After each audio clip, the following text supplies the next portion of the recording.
Hello everyone and welcome back to Coach Craig Sports.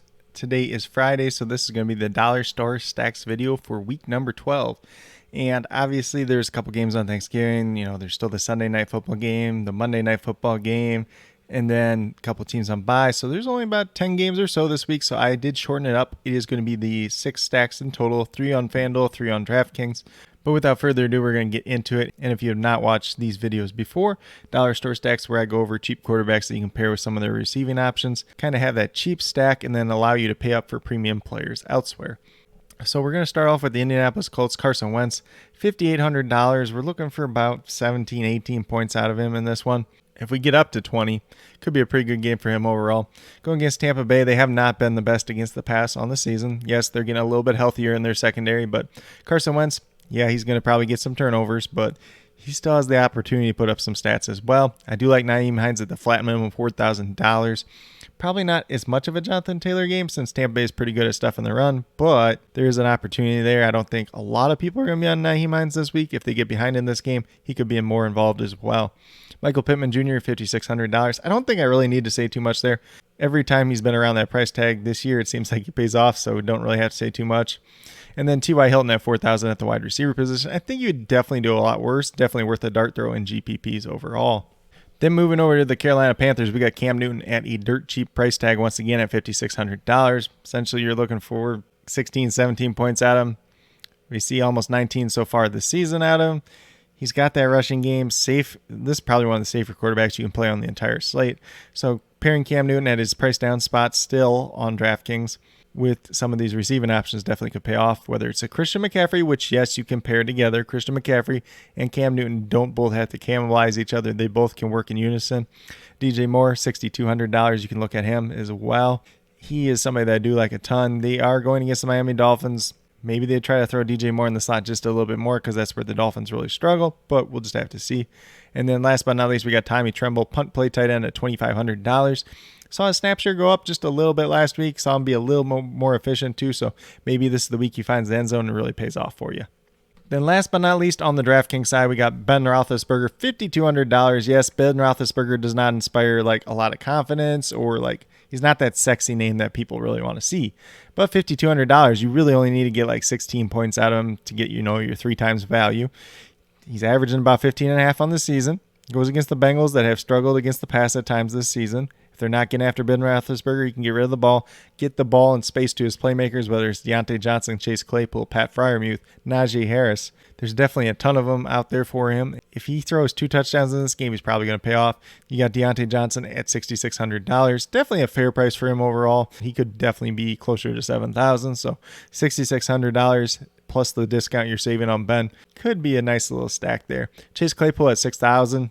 It's kind of in that price range where it's not a good price, but it's not a bad price either though. So definitely could pay off for that price tag, but he definitely could fail at that price tag as well. And then last but not least, Pat Freiermuth at $4,300. He's played better than that most of the season, so why not roll him out there once again? But with that being said, those are the $3 store stacks that I do have for the DraftKings side. We'll get moved over to FanDuel and talk about the stacks over there as well. So on the FanDuel side, we're going to start off with the Colts once again. Not quite as attractive on the FanDuel side. They're still decent plays. I don't think they're quite as nicely priced, but Carson Wentz, $7,300. Definitely a fair price for him overall.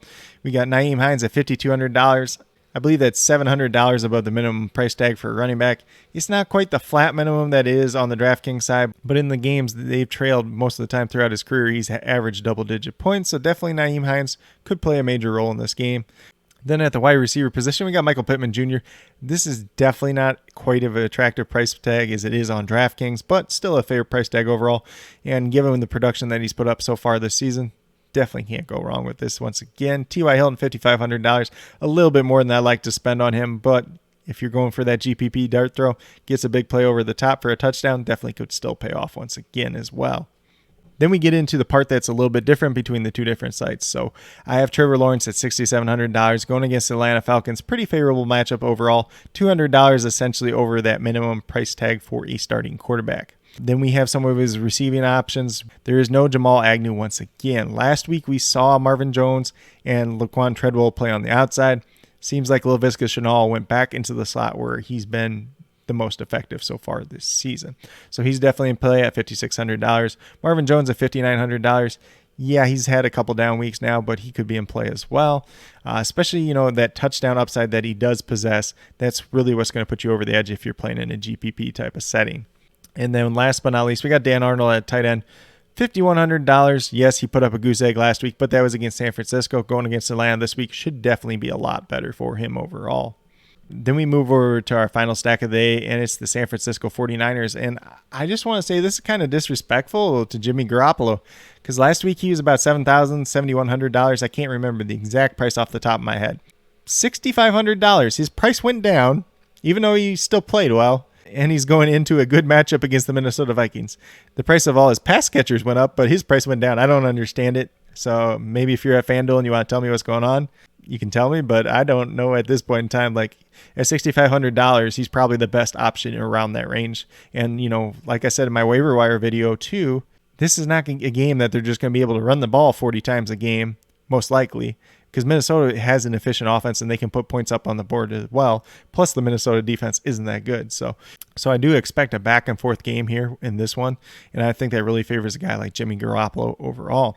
You can look at his pass catching options. We got Deebo Samuel at $8,000. A little bit too pricey for me personally, but if you want to go there, I definitely don't have a problem with that. Plus you're saving the money on Jimmy Garoppolo overall.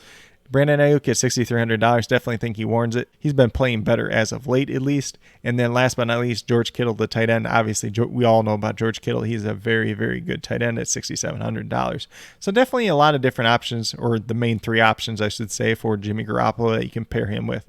Probably not going to pair him up with two of them. I don't think it's the worst thing in the world. And you could even go Jimmy Garoppolo and a George Kittle and then bring back a Justin Jefferson on the other side. There's a lot of different ways that you can attack this game. And both quarterbacks in this matchup probably aren't going to draw a lot of ownership because it just seems like people don't like Jimmy Garoppolo and people don't like Kirk Cousins, but they've both been playing extremely, extremely well as of late.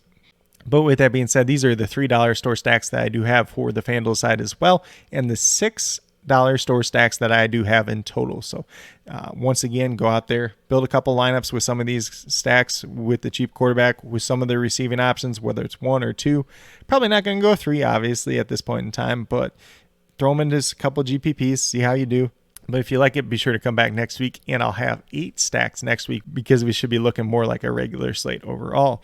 Also, be sure to let me know some of your favorite stacks down in the comments below for both DraftKings and FanDuel. They can be value stacks or they can just be regular stacks. It could be a Devontae Adams and an Aaron Rodgers if you want to go that way. A little bit more pricey. Doesn't really fit in this category, but I just want to know your guys' thoughts in general. But with that being said, if you are new to my channel, please consider subscribing. Definitely would appreciate it. It helps to build the community that we're trying to build here at Coach Craig Sports, which is one that's truly for you, the viewers, helping you with your DFS, whether it's NFL or NBA, helping you with your fantasy football teams. And then with that being said, if you are new or current subscribers yet to do so, also hit that notification bell down below. It's going to let you know every single time I post up a new video. But with that being said, that's all I have for Dollar Store Stacks week number 12 edition. Hopefully you all enjoyed it. And then last but not least, special little shout out to each and every one of you watching today's video. I truly do appreciate you taking the time out of your day to watch this video. Definitely means a lot to me, and I hope each and every one of you has a great rest of your day.